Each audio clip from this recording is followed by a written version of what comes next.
Wish TV. All Indiana Politics is your premier source for Indiana politics. Focusing on issues that matter to you. I still want us to be the best in the Midwest. We can't afford another lockdown. Give the citizens of this country the relief they need. Education in the state of Indiana remains priority number one. In-depth, nonpartisan coverage. We don't know exactly where the economy will be in January. People are worried with good reason. Exclusive interviews with Indiana's political leaders. We have the resources here in the state of Indiana to care for those who are in need. Expert analysis on critical legislation. We need to reform those laws. This recovery is going to take some time. We've got to anticipate that there'll be a budget shortfall. From Wish TV, this is All Indiana Politics Podcast on the All Indiana Podcast Network. Welcome to All Indiana Politics. I'm Brooke Martin. We start this morning as a community stunned by what happened Thursday night into Friday morning. A gunman opened fire at the FedEx ground facility around 11 p.m. Thursday in what's believed to be the largest mass murder in Indianapolis history. It's the third mass shooting in Indianapolis this year and follows last year's record number of homicides in the city. It also comes as the White House is pushing for new federal gun restrictions. In a statement Friday morning, Mayor Joe Hogsett said the city and the nation are grieving once again. Grief for the families of those killed, grief for the employees who have lost their coworkers, and grief for the many Americans struggling to understand how tragedies like this continue to occur again and again. They joined the Indianapolis community in trying to understand this senseless violence. And it seems to me that beyond the need of comfort for the grieving, we must guard against resignation or even despair. The assumption that this is simply how it must be and that we might as well get used to it. We need the courage that compels courageous acts that push past weariness. And this reaction from Josh Bain, the Republican city council member representing the area around the FedEx hub. Like the rest of Indianapolis, I was devastated to wake up and learn of the tragic events that transpired in our community. An attack like this will send ripples of grief throughout our community for a long time to come. He goes on to say, I ask our neighbors around the city to surround the survivors of this attack and the families and loved ones of those lost with prayers, care, and kindness. We will all need it in the days ahead. Governor Eric Holcomb has ordered flags in Indiana lowered to half-staff through Tuesday to honor the victims in the shooting. He also issued a statement Friday saying this is another heartbreaking day, and I'm shaken by the mass shooting at the FedEx ground facility in Indianapolis. In times like this, words like justice and sorrow fall short in response for those senselessly taken. Our thoughts are with the families, friends, coworkers, and all those affected by this terrible situation. Friday morning, we also talked to Democratic State Senator J.D. Ford. Just really want to send, my heartfelt, thoughts out to all the families that are affected by this tragedy. Just seeing that news this morning and knowing that there have been 22 mass shootings nationwide so far, this past month alone, 3 here in Indianapolis. It's just so heartbreaking. We already got word that the White House has been in touch with leaders in Indianapolis. This is a headline that will dominate responses, like I said, local, state, and national level in the days to come, possibly weeks. What is your message to your constituents and the greater community? Well, so this week we passed Senate Resolution 39, which basically was saying that the policy of the state of Indiana is to keep, and the right to bear arms. And look, everybody supports the Second Amendment, but when does your right to bear arms stop at my right to live? And I think that's the question that we are all grappling with this morning. And, we really need to take action. We have, the legislative session is currently going on. We need to take this up.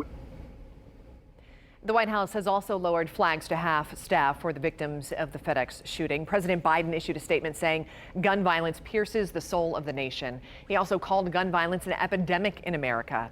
Just 2 weeks ago, the president said he would issue executive orders to help crack down on some guns.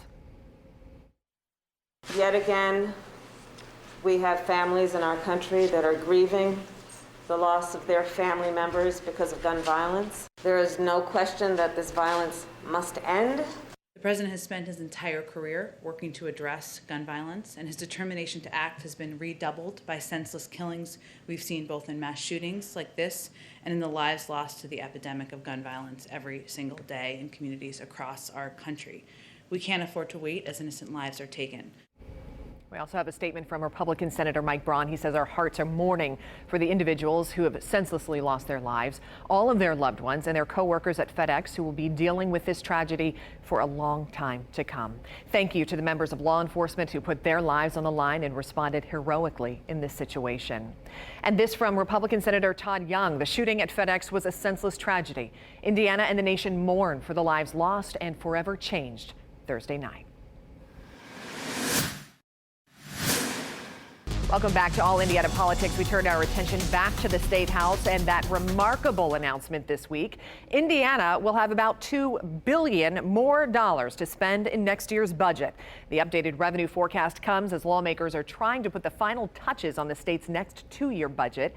Lawmakers are hoping to wrap up their session this week, 1 week earlier than originally planned. The final days are almost certain to focus on how much of the new money will go to education, and will it be earmarked for teacher raises?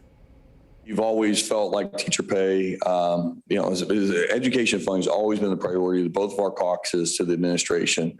We have confidence that if we put more dollars towards K-12, that those dollars, like they did in 2019, will get in the hands of teachers. But we will be very focused on that issue in the coming days.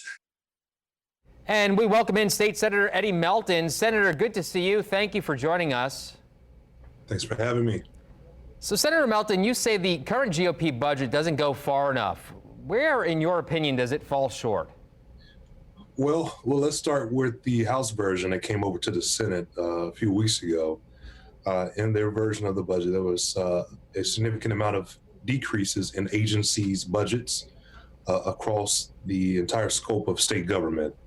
A 15% decrease in those areas, which means a lot of programs that we see across the state were being affected by that. So when that budget came over to the House, of course, from the House to the Senate, we had to address those issues, had to address also school funding formula, which is something primarily we've been discussing over the last several years. Right. Specifically with the school funding formula, teacher pay. Within that scope of school funding, we also have to look at the complexity index, which means that based off the feedback I hear from superintendents from across the entire state, there's a lack of equity when it comes down to our school funding. So would you go as far to say that schools are getting cheated in this spending plan?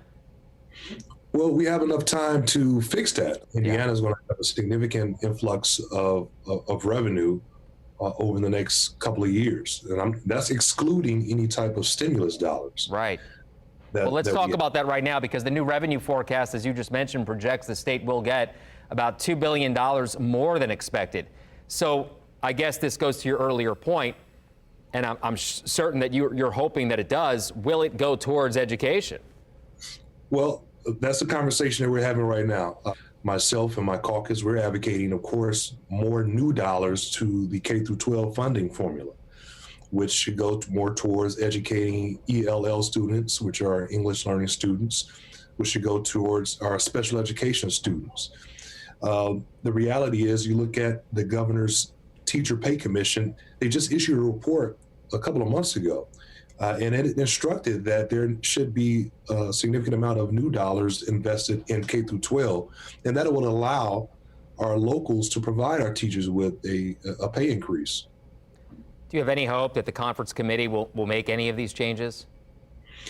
Well, I think there's an opportunity for that. I think in the Senate, there's an appetite I've been working very closely with Senator Ryan Mishler, which is the chair of appropriations, as the ranking member on appropriations. We're going to continue to advocate and fight for K-12 funding. We want to reduce the amount of money that's issued to other educational reforms.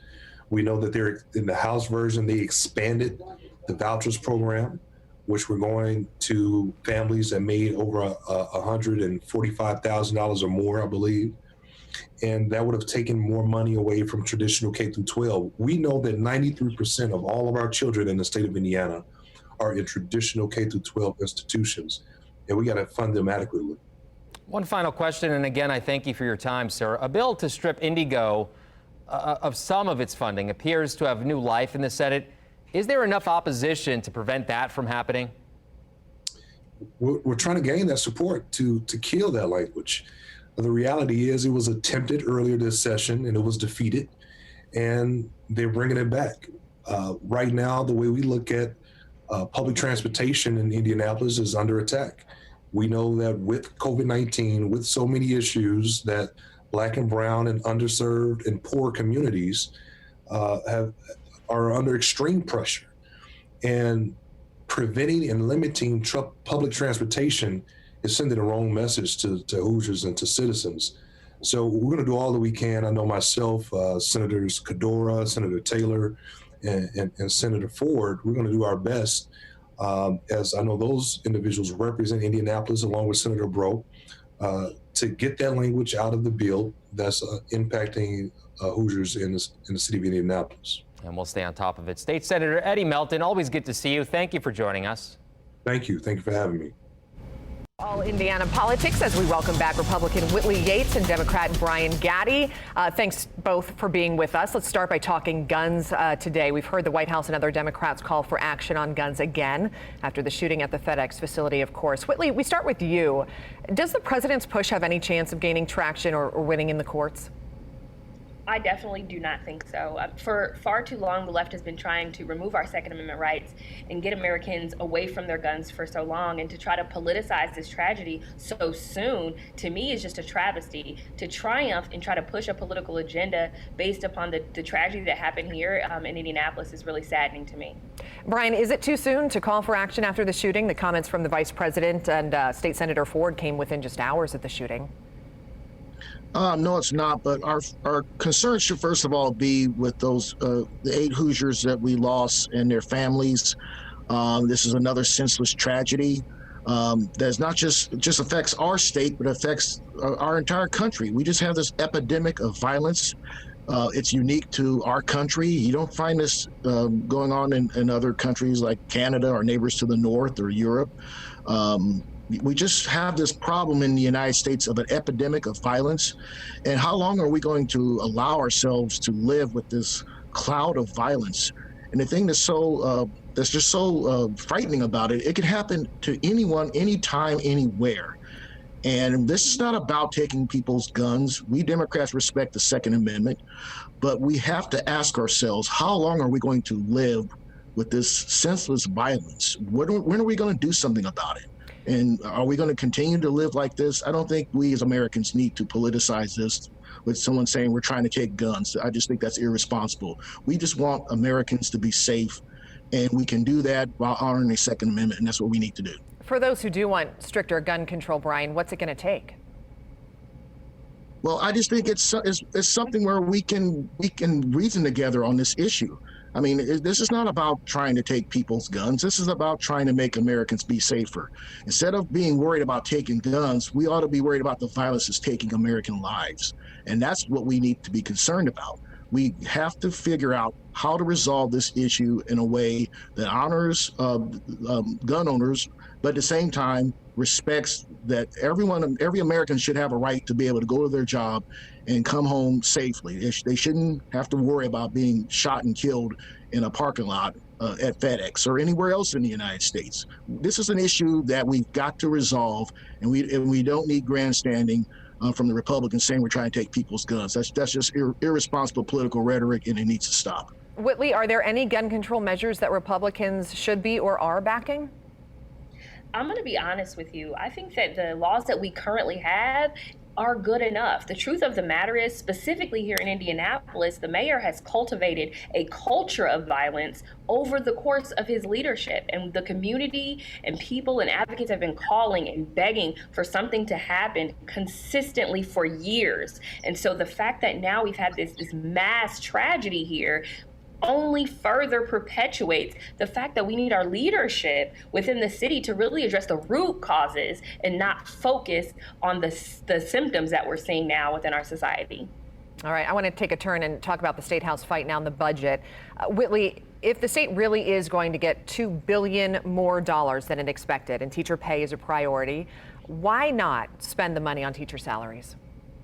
So the beauty, I think, in this question is that the local school boards decide teacher salary. It is not up to the State House to do that. And the local school boards are elected by the people that live and reside within that community. And so taking that power away from the local school boards, to me, just seems irresponsible. The truth is the state legislator allocates money to each school board in each school township to do what that local elected school board deems to be responsible. So I don't think that we should remove one of the main functions of the school board and put it to the legislature. Brian, doesn't this extra money mean the state can give to public schools and accomplish the voucher expansion some Republican House lawmakers want? You know, what is irresponsible is the fact that Indiana ranks near the bottom in this country among the states when it comes to teacher salaries. That's what's irresponsible. And what we need to do is figure out a way to be able to compensate teachers, pay them as the professionals that they are, and be able to attract the best and brightest to be teachers. That's what we need to be worried about. And we don't need grandstanding from Republicans saying that, oh, they're trying to take power away from local school boards. What we're trying to do, what we should be trying to do as a state, is pay teachers what they deserve to be paid as the professionals that they are, and stop underpaying our teachers. That's what we need to do. One more topic I want to address with both of you before we let you go. This week, Democrats in the House proposed expanding the U.S. Supreme Court, adding justices, packing the courts, as opponents call it. Brian, the House Speaker already says she won't call it to the floor. Is this a losing issue for Democrats? I don't think it's a losing issue, because I don't really think it's an issue that's going to happen. This is an issue the Republicans are trying to use in order to try to scare their voters to go out and vote, because, oh, they're going to put more, add more seats to the Supreme Court. But Brian, it was Democrats who proposed it this week.